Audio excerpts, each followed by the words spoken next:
Hello and welcome to our latest Harnham Live. My name is India and I'm one of the senior managers here at Harnham. I'm with the wonderful Steph, the former Chief Data Officer of a global publishing company. We are here today to talk about aligning data and business, the insights from a CDO's playbook.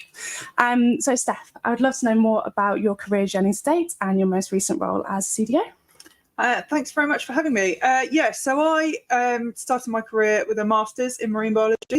I worked in the Caribbean tracking and monitoring turtles and following their patterns and behaviours, and then moved back to the UK, which is where I got into digital marketing.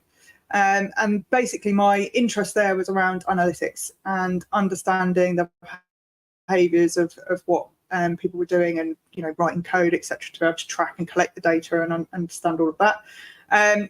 Went agency side, worked there for about 9 years, loads of different verticals, loads of different businesses, lots of different challenges, which was really cool. And then my most recent role was CDO of Hearst, which, as you said, is a global publishing house. And that was really interesting, focusing on kind of customer centricity with the whole subscription membership model and the interesting challenges that brings from a data perspective. Wow, so from tracking turtles to digital marketing to running agencies to client side, I guess, what is it specifically that really inspired you about getting into the data space? I think for me, it's all around understanding behaviour. So I don't know whether or not I should say this, but I'm a huge true fan, true crime fan. And I think understanding what motivates people, why do they do the things that they do, and all the data that we can gather across the internet tells us that. It tells us our intent on buying patterns or your product interests, all that sort of stuff you can gather through the collection of data, and kind of identifying what those patterns and those trends are. I find really fascinating. It's that kind of psychological stuff. Why are we doing the things that we're doing, and how can we use that to be able to drive business growth? So the first topic that we wanted to talk about today was buy-in strategies. So can you please walk me through an example where you've worked with leadership who were unsure on the value of data analytics and how you persuaded them? So I think the first thing is making sure that kind of you really understand what the business is doing and have a clear line of sight on how your function or your data strategy is going to ladder up to that. And then kind of define those projects that will fall out from that. Really identifying kind of your key allies, the people that not necessarily have the loudest voice, but have potentially got some really interesting challenges, and really kind of hone in on what is their individual challenge and what is their individual motivation. The goal here is really we're going to make them look good, and we're going to make them succeed. So working with them to understand that, and then building out, co-creating your use cases, making sure that you've kind of got a few so you can fail fast, and keeping them in throughout the whole process of developing and implementing those use cases, keeping them abreast of kind of what's working, what isn't working, how you're getting on, so that they become the mouthpiece. They become the ones that are really kind of advocating and shouting about what it is you're doing. That really gives you that benefit then of kind of raising the profile and the trust of your data function, your data team. And I think giving them the room to progress and have the ownership, and for them to shout out and tell the story themselves too, rather than it just coming from you, kind of top down approach is brilliant to sort of bring up and I guess like raise the team, elevate the team and what they're doing as well. Do you have an example, like a specific example of when you have obtained buy-in from senior leadership? So I think probably the most recent example is we basically had the attempts of a data lake that wasn't really functioning as it needed to. Try as we might. So what we really needed to do was a cloud migration, and we needed to really overhaul this and build kind of a 360 single customer view. Now, one of the key kind of challenges was budget around that and the amount of investment that was required, but also the length of time that it would take. The main thing here was really showcasing to the leadership team and to your key allies what they weren't able to do without it. If we don't do this, your strategy or business objective of achieving XYZ, we're not going to be able to get there, and we're not going to be able to get there because of this. So kind of bringing that to life for them, but then also presenting what the options are. And I think it's always good to have 3. So I always use the rule of 3. So in this case, we were talking about, I need investment to either the internal resource to be able to build this ourselves, or to find an implementation partner for external people to build it for us. And then the third one is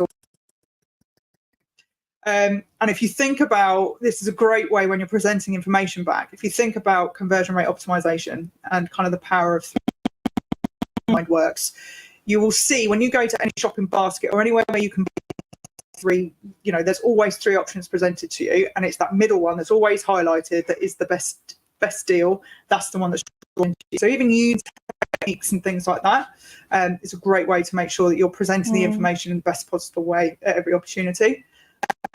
But I'd say the final thing is really actually that decision on whether or not you're going to get that investment is made way before you hit that boardroom.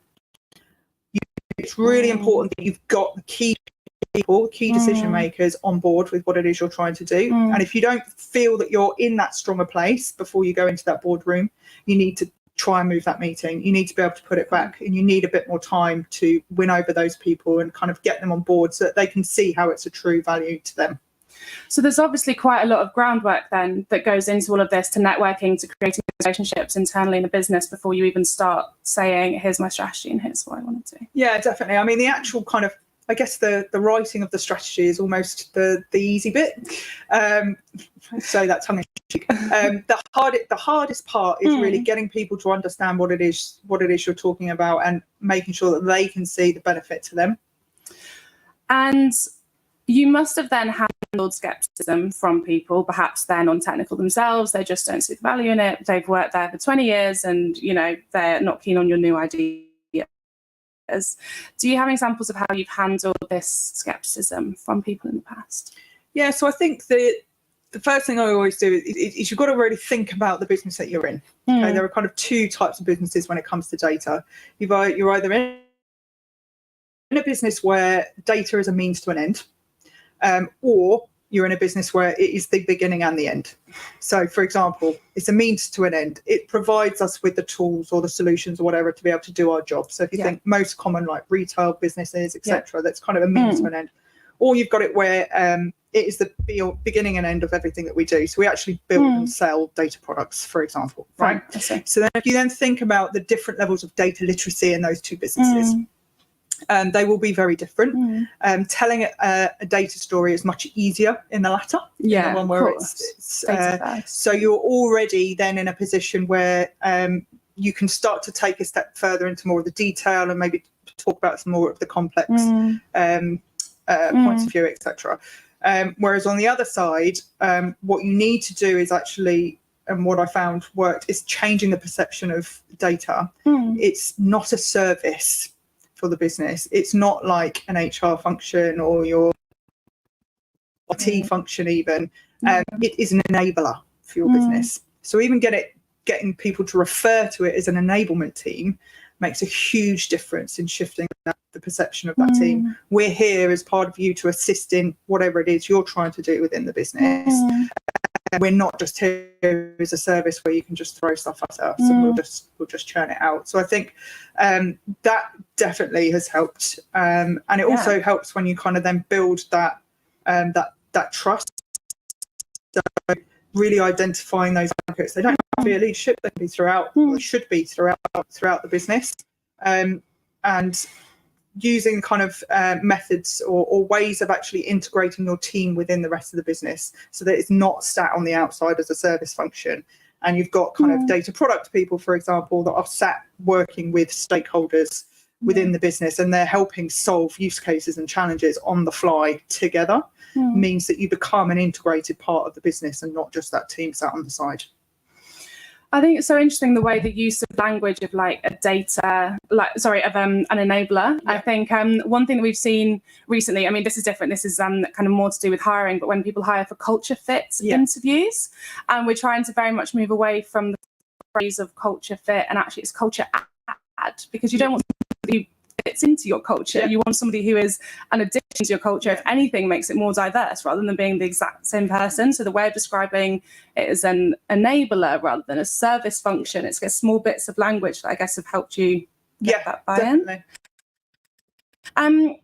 And so when you are working on the data initiatives, these data strategies, and making sure that they align with the business goals, how do you ensure, I suppose, that they do align, or that if you think they align but maybe the other leadership team members don't think they align, how do you ensure that connection? I think if we think kind of, so particularly myself and other data leaders, etc., we're analysts, right? So it's making sure that you are confident that when you look at your strategy or your plan on a page or whatever it might be, you can see the tie back to that overarching goal. You can see what steps there are that are taken to join those two together. And then it's just a case of articulating it. So a good first step, or a good kind of common challenge that I've come across, is if you think about your key business objectives and how are they being measured. So if you think about those KPIs and how they're being measured. So let's take, for example, we want to increase the number of customers by tenfold, for example. Perfect. My first question to anyone across that business will be, what's the definition of customer? Because I guarantee you will ask different people from different departments. It's totally different. They will all come back with a different definition, and they'll all come back with a different number. So the first thing you can do that really showcases how data can attribute to your business and how it aligns to that is to solve those two things. Get a clear agreed definition and get a clear agreed number that you as a data professional can trust, that you know where it's come from and you can continue to monitor it. And I think the other thing really is just being ready to pivot, ready to change. Strategy should never be stagnant, and they should always be able to adapt to whatever is going on, whether it's environmental, external factors, etc. And your data strategy needs to be able to do that. So it cannot be so rigid and set in stone that there is no way for you to flex.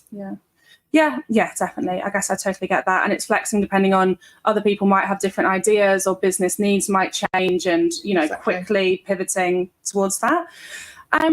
So obviously, as we're communicating now, like I'm a technical recruiter, but I've never coded. I'm a non-technical person. I think something we're always looking for, like the clients are always looking for when they're hiring candidates, is strong communicators, people who can communicate at all levels, and it's just really key. So I guess, do you have any particular communication techniques that make these data concepts more understandable by non-technical people? Yeah, so I think there's a couple of things for me. I love a whiteboard. I love being able to kind of draw on the fly and kind of take people on that journey. It's kind of, this is where we are today and this is where we're headed. So I heard, actually, the greatest one I heard recently was, I won't say what business they were, but they're a CTO of a very big business. And he was saying, his analogy that he was using at the time was, look, these guys want to be the next electric car, but we're currently working in a place where we, as an infrastructure and the legacy systems, we're currently a horse and cart. So immediately that gives you some kind of a way to visualize picture. We've got to go from a horse and cart to an electric car.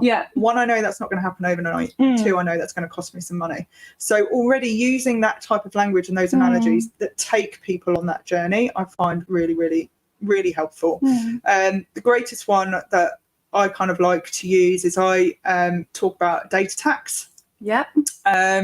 So this for me is where you need to articulate the value of your team from a monetary perspective. So your resource is expensive within our space, and you need to justify it and rationalise why you've got that and why you need that investment. So the introduction of the data tax, basically what that's doing is saying that everything we do as a business will need some element of the data team or the data function involvement.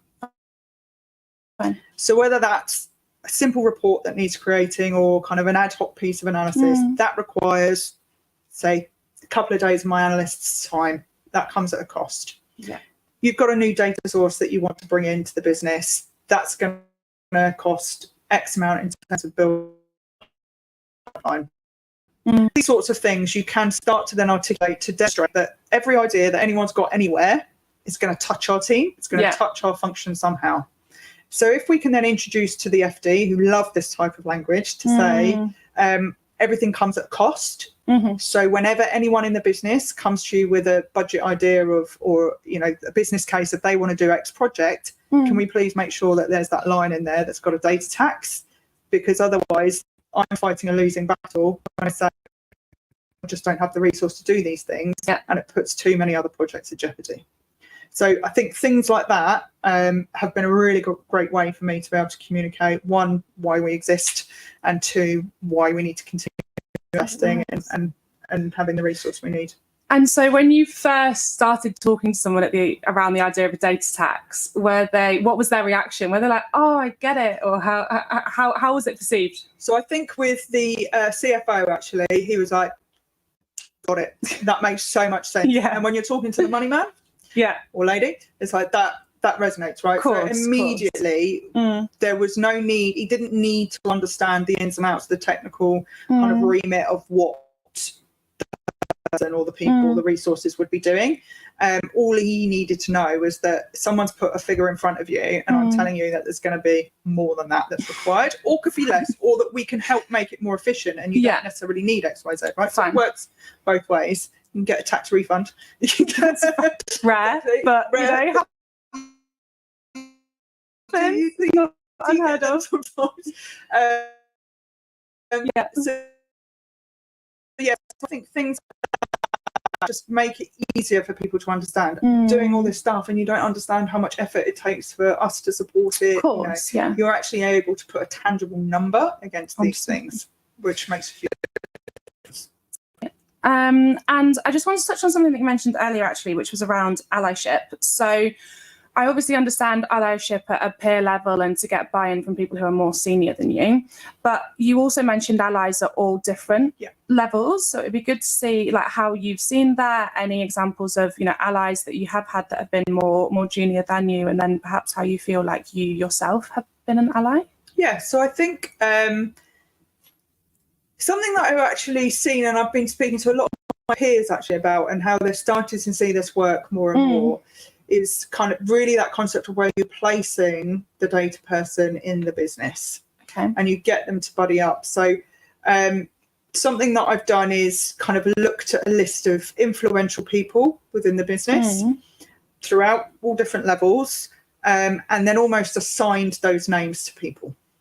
And given them as part of their own personal development, networking and this sort of thing is integral to everyone. And it's the sooner you start, the earlier you start, the easier it is to give them the challenge to go out and find these people, to kind of buddy up with them, to get them to understand the business. Now that does two things. One, it increases their knowledge of the business. Definitely. Far too often you see a data team that's literally stuck in a cupboard and they don't understand the intricacies or the real value of the business. And that is quite worrying and something that you have to overcome. And the second, obviously, it grows their profile, it grows the profile of the team. So I find that is a great way to kind of create those allies across the board. Where I've been an ally, I would say actually most often it's with the CMO, where the CMO has got targets, whatever it could, let's say the customer growth one, for example, is an obvious one, but let's say that customer growth is the CMO's target. It's helping them articulate what that means from a numbers perspective. So rather than just a blanket 10%, let's go deeper into that. Where do we think the opportunities of customer growth is? What are the profile or the cohorts of audiences that we think we can grow? How do we think we can grow those cohorts? What marketing campaigns or activities or initiatives are we going to run to grow that specific cohort? At what point do we draw the line and say we've either maxed that or that profile has changed, it's no longer relevant to us? So your high profile customers, the more you get in, the more that kind of profile will shift and change. So being able to do all of that and be able to provide kind of real measures of success against things that are less wishy-washy than they used to be. If you think about kind of brand marketing and things like that, it was quite hard to be able to justify or quantify it. Whereas now you can do it. You just need to think smarter about how you.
Sorry, you're experiencing a couple of technical difficulties, but you'll be pleased to know we're back. So the next thing that I wanted to talk about was there is obviously, well, we're going to have to talk about AI, right? So there's obviously such a massive hype around AI at the moment. So I would love to know what you think of the hype. Well, it's really interesting, actually. So, us as data leaders, data professionals, we know it's been around for ages. This is not new for us. But I think what is exciting is how excited everybody else is getting. Yeah. And basically how much of an opportunity that presents us with. So we know that AI is useless unless you have a solid data foundation, right? It's got to be trusted and reliable data. You only have to, first using ChatGPT to see what happens when you put something in and you're like, what? So you know that the data has to be robust that sits under that. So what that actually does as data leaders is presents us with an opportunity to get the investment to be able to do that. So, I mean, and you'll see this yourselves, is that there's a huge spike in the hiring of the kind of data quality jobs, the kind of the data engineering, etc. All those jobs, governance, etc. are kind of really in demand at the moment. and it's because people are now starting to get the investment for the stuff that they've been asking for years, and that's all with the premise of once we've got all that, we'll be able to do some stuff in AI. And I think for me, it's a really nice way to be able to use that as a use case, as a kind of proof point to say, well, if I can do X, Y, Z, it's going to enable us to do this from an AI perspective or a use case. It also helps you manage the hype, I think, around AI. It's kind of what is it that we use from an AI perspective that's going to actually do something positive for our business. And depending on what type of industry you're in and how regulated you are, will obviously dictate that. So this reminds me of back when social media, oh God, that's showing my age, even though I don't like to think that I'm that old, but when social media first came on the scene, right, when it first came into businesses, there was a lot of concern around kind of the governance, what can employees say about their businesses, etc., and things like that. And this is exactly the same. What are the kind of the governance and the guardrails that we need to put in place for our business and for our employees on how they use AI? So I think that it's just an opportunity to continue to have those conversations.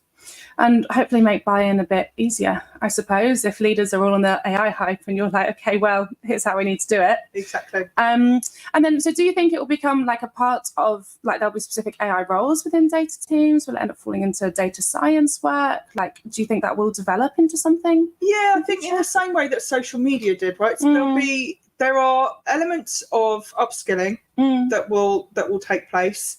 There'll be the early adopters, etc., and there'll be those data scientists that have already been building ML models, natural language processing, all that sort of stuff that's been going on for a long time. And I think, so there may be some specific roles that come into it, but for me, it's more around the adaptation of the roles and the existing roles that are there. So if you think about, I don't necessarily think it's going to eradicate loads of jobs. I think it will create opportunities. There will be in certain roles that it makes more efficiencies, more exactly, and things like that. Okay. But there's always, for most of the time, particularly at the moment, there's that human touch part that's required. There still needs an element of human interaction, whether it's to validate that the model is working or whatever it might be. So I think even if you think about a data analyst, for example, will they spend their time digging in and crunching the numbers, etc.? Possibly. I think what the more kind of regular stuff will be taken care of. There'll be generative comments, which there are now, in terms of this is what the insight means. So it makes it that more accessible to the stakeholders. But I think otherwise it just frees up people to do the more kind of either complex things or to think about the next innovation or what is it we're going to be able to do to help this moving forwards. Yeah, that's almost nice in a way, that if it frees up some of the more manual parts of the task that can be automated to allow like human creativity, like to allow you to have more time to be creative, make recommendations and insights and be business focused, then it's a benefit in that sense. Definitely. We've just had an interesting question from Abhishek, which says, what are your thoughts on the ethical considerations surrounding AI and data usage? Oh, good question. Ethical considerations. I think it depends who your business is, and what it is and how regulated you are, right? I think there's a huge things, not just in AI, but in data in general. There's a big thing that I actually initiated when I first joined Hearst, was around data ethics. And for me, this is an extension of your privacy policy.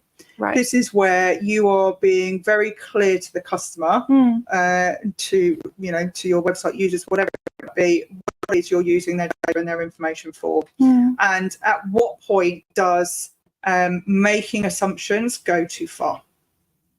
And I think it all depends on kind of your business and where you stand on these things. There'll be some businesses that are highly regulated, like insurance, finance, etc., and they can't stretch that.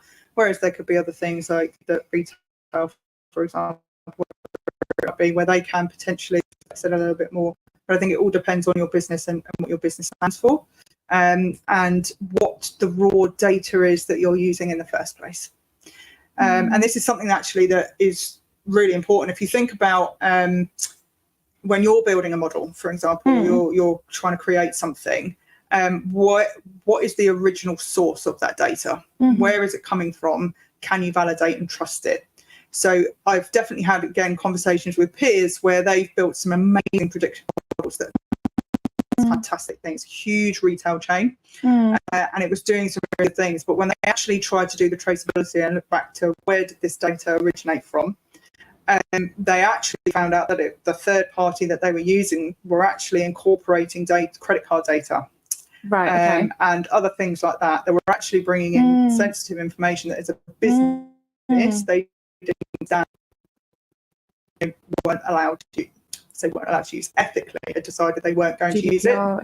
Yeah, so it was definitely more of an ethical thing than a legal thing. And it was more that we choose not to go to that level of detail, for example. So they then had to basically kind of cut ties with that and then actually kind of start and restart, retrain again without that huge source of really rich data in it.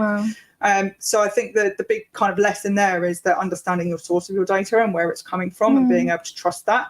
And then that's kind of a huge part. That's where it kind of goes from your policy to your ethical stance, is making sure you're traceable and you can back that up, you know exactly where everything is coming from. That's a great answer. Thank you for the question, Abhishek. I would love to know what advice you would give to, I was going to say younger self, maybe not younger self, to aspiring data professionals, data leaders. So I think definitely being able to understand and articulate the business challenge, because if you can do that, means that you can get loads of people in a room to be able to try and crack that challenge. So being really clear on what that is. The second one is around really identifying those key people, those key players that you need to kind of buddy up with. And something that I've seen work really well, kind of like if you're like me and you like to visualize things, is if you say, for example, I don't know if you can see this, but if you put kind of an object in the middle of the table, let's say that's your CEO, and you then get lots of different objects and you place them around the CEO, and how close they are is basically how close are they to the CEO. So you start to then build kind of the inner circle and then the outer circle, concentric circles going like that. And if you do that with kind of the key people in the business, and then the final one is to place yourself. Where do you sit within that? That then shows you kind of how far away from the CEO you are, or from the central key decision makers, and who then are the people through those other objects that you can step through, that you can join forces with to get you to that middle, to the decision maker. So it's a really nice way of understanding identifying who you should partner with, but also understanding your own level of influence, like how far away are you from that kind of key decision maker. I think that's a great visual, and you've obviously learned all of these things, ways, these tips, techniques over the years. Is there anything that you wish you'd known sooner? I appreciate hindsight's a wonderful thing, but if you had to pinpoint something that sort of been really useful 10 years ago. I think probably two things. Mentors come in all different shapes and sizes, and that really kind of identifying a mentor that is too far from you. So let's say, for example, at being 20, 21, just fresh out of uni and having Oprah as your kind of lifelong goal, this is where I'm going, that's so far removed, you know. And how do you even get started? Yeah, exactly. Whereas if you actually identify key people, and they don't necessarily have to be in the business world, they can be friends, family, whatever they are, the key people that share your values, it's a great way for you to start to kind of learn more about yourself, what your strengths and weaknesses are, and can be used as kind of those mentors throughout your career. So I think identifying them early and not just thinking about work mentors. And then the second one, I think, is believing in yourself and not shying away from opportunities or challenges because you are scared of failure. I think you learn more when you make a mistake than when you continuously succeed. Oh, definitely, because you won't make the same mistake Exactly. twice. Exactly. Okay, I have an interesting follow-up question from that, actually. I think that this might be more common with females in the industry, but I quite often hear about people, saying they suffer from imposter syndrome. Yeah. Is that something like that you've perhaps personally ever felt, or maybe you've like mentored someone or known somebody who's experienced imposter syndrome in space? Have I? Personally, no. Now, that could be a personality thing where I haven't necessarily felt it.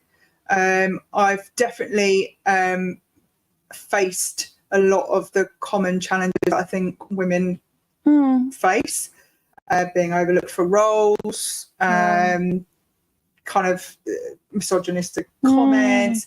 Doesn't happen so much now, but there's definitely an element of that, particularly working in kind of media and advertising, where we all know it was particularly rife. You only have to watch Mad Men or whatever it is. I was going to say, fine.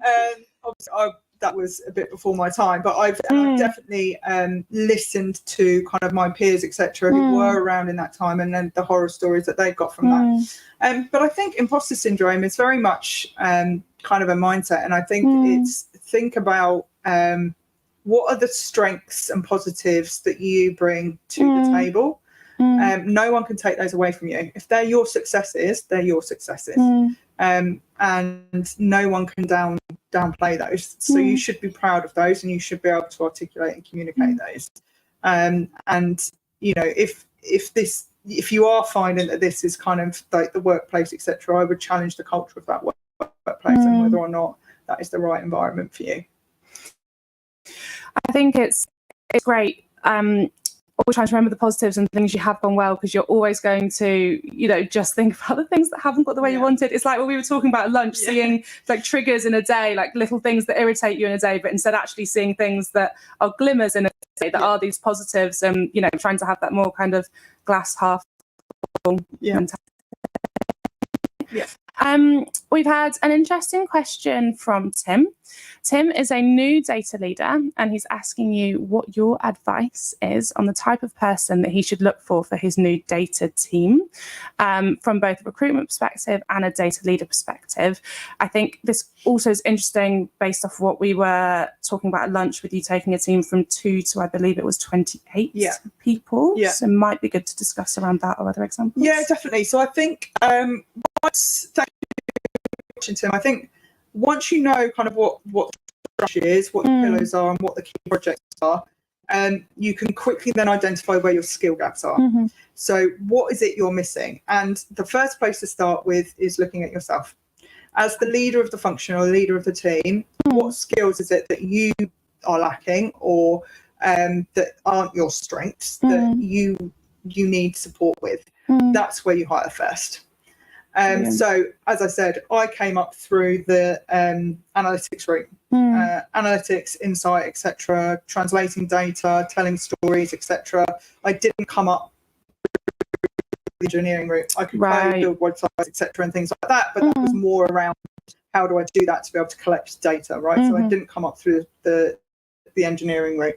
So I have always looked to hire and have kind of a very successful number 2, where that is their strength. They are the kind of engineering person. That is their background. That is where so we can lean into each other from that. Apart from that, it is just identifying what are the other projects that you need, and then what are the skill sets you need within that. What's quite hard when you're trying to kind of, as you said, go from 3 to 28 or whatever in an 18-month period, is that something that's really key when you're hiring is the fit within the team, the different personalities. Now, if you hire all of those people all at once, it's hard to, there are more likely to be some clashes with personalities, etc., and things like that. So giving yourself the time to hire and let them embed. before you go for the next round or you go to fill out the next function. You don't necessarily have to start at the top and then hire down, because that's not necessarily the most cost-effective way to do it either. But I would focus on what is the key projects or deliverables that you're trying to do first, and then hiring for that. So that could be a cross-section, and then you just matrix manage or sort out that line management in that time. But yeah, and that's definitely something. Don't try and hire all at once. Let the team embed and settle in, and constantly do workshops, etc. That Myers-Briggs stuff and things like that, so that you're constantly, as a whole new team, learning.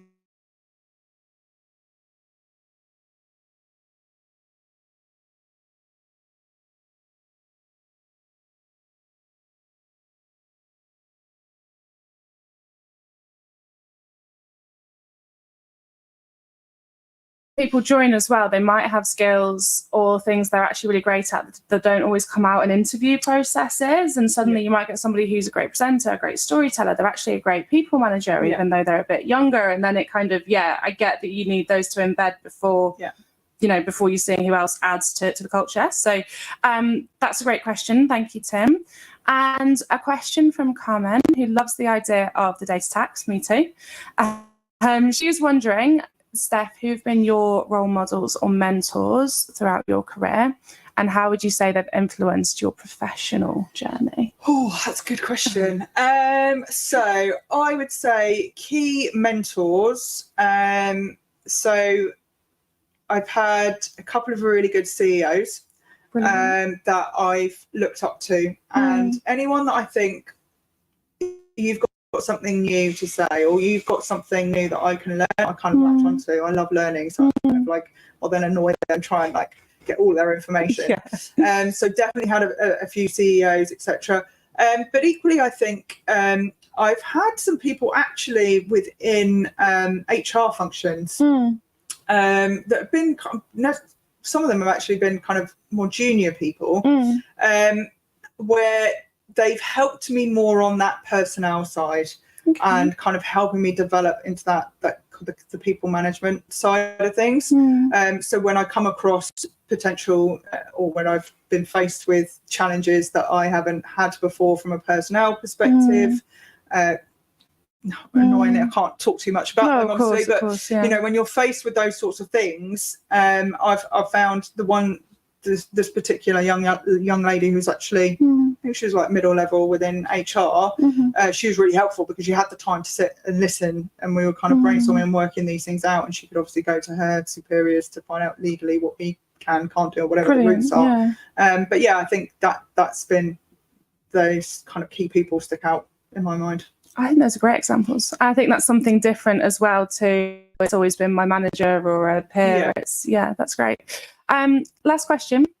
What would you say has been your the most rewarding part of your role as a chief data officer?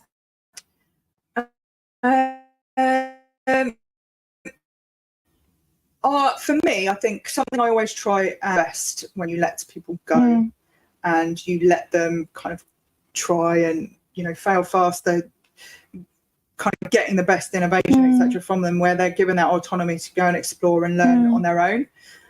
So then seeing them kind of flourish and become great data professionals in whichever route they take, kind of seeing that real positive and curious attitude to turn into kind of some positive results. And I think key thing, every small win all adds up, right? So having all of those, seeing all those little nuggets of, I remember when you did this and things like that, I think, and being able to actually years later see them flourish in kind of new roles or wherever they are, I find that really rewarding. I think that's brilliant. Well, thank you so much for your time, Steph, you for having me, and for coming up to see us.